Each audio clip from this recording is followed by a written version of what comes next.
বাংলাদেশ এবং পাকিস্তানের প্রথম টি-20 বাজেভাবে পরাজয় বরণ করার পর সেকেন্ড টি-20 লাহোরের গাদ্দাফি স্টেডিয়ামে আজ রাত 9টার সময় অনুষ্ঠিত হবে। সেকেন্ড টি-20 বাংলাদেশ প্রথম টি-20 পাকিস্তানের কাছে লাহোরের মাটিতে খুব বাজেভাবে পরাজয় বরণ করছে। একটা যাকে বলা হয় ছন্দপাতহীন ক্রিকেট খেলছে আমাদের ক্রিকেটাররা।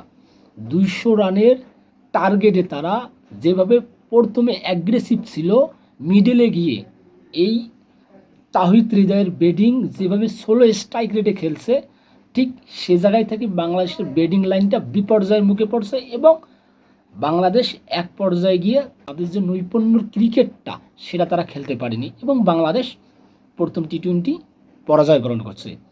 আজকের সেকেন্ড টি-20 বাংলাদেশ কি আসলে সেকেন্ড টি-20তে কামব্যাক করতে পারবে কিংবা কামব্যাক করার সম্ভাবনা কতটুকু? আপনাদের যদি আমি এই কথাটা বলি তাহলে আপনি বাংলাদেশের ব্যাটিং লাইনআপের কথাটা বলেন। প্রথম টি-20 যদি আমি এক্সপ্লেন দেই, খুব বেশি ভালো ব্যাটিং করতে পারেনি কেউই।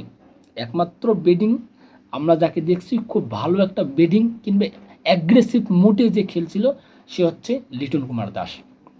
তার ব্যাটিং লাইন, তার ব্যাটিং অ্যাগ্রেসিভ, তার মোমেন্ট, সেগুলো দেখে বোঝা যাচ্ছিল যে লিটন কুমার দাস হয়তোবা ইনিংসটাকে বড় করতে চাচ্ছে এবং তার দলকে একটা সোজাসুজি জয় উপহার দিতে চাচ্ছে লিটন কুমার দাস। সে অ্যাগ্রেসিভভাবে খেলছিল এবং তানজিদ হাসান তামিম ওপেনিংয়ে সেও কিন্তু শুরুতে এসেও খুব একটা অ্যাগ্রেসিভ, খুব একটা মোমেন্টাম চেঞ্জ করে ক্রিকেট খেলছিল।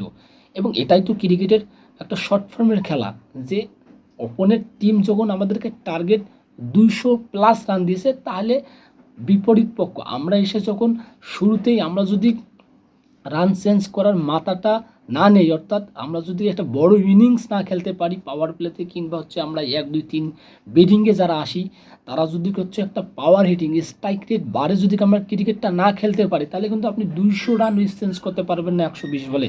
এবং ঠিক সেই কাজটাই কিন্তু হয়েছে ফার্স্ট টি-20তে। আমরা প্রথমে তারা বাজেভাবে ব্যাটিং করার পর হচ্ছে লিটন কুমার দাস খুব জোরালোভাবে ব্যাট করছে এবং দলটাকে লিড দেওয়ার চেষ্টা করছে। সেক্ষেত্রে কিন্তু হচ্ছে তাহিদ হৃদয়, আরও কয়েকজন ব্যাটিং আছে, তারা কিন্তু খুব ভালোভাবে খেলতে পারেনি, যার কারণে বাংলাদেশ মোটামুটি 30 থেকে 37 রানের ব্যবধানে পরাজয় বরণ করছে।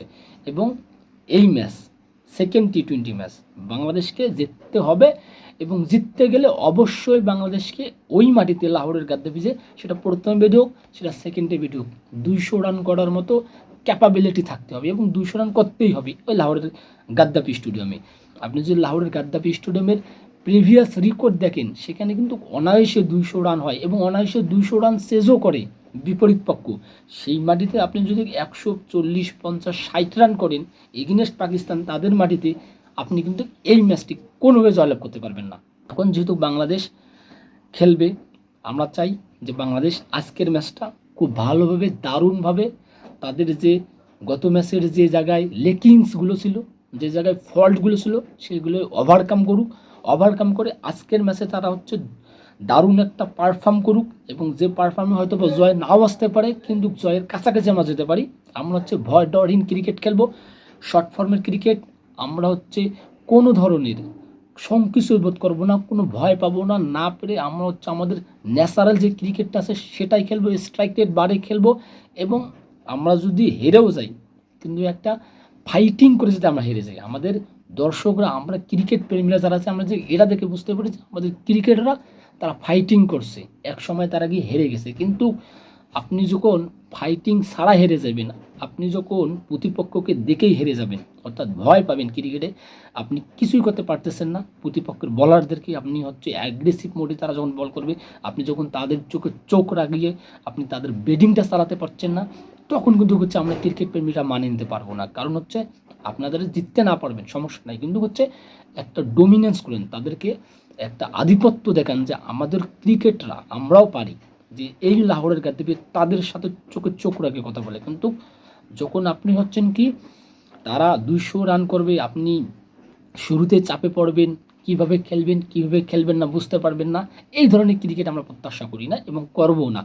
শুভকামনা থাকবে আজকের ম্যাচটা বাংলাদেশ জয়লাভ করে এবং থার্ড ম্যাচটা যাতে আবার আমরা জয় করি এবং 2 এই সিরিজটা যাতে জয়লাভ করে বাংলার টাইগারটা, সেই প্রত্যাশায় কিন্তু আমরা রইলাম।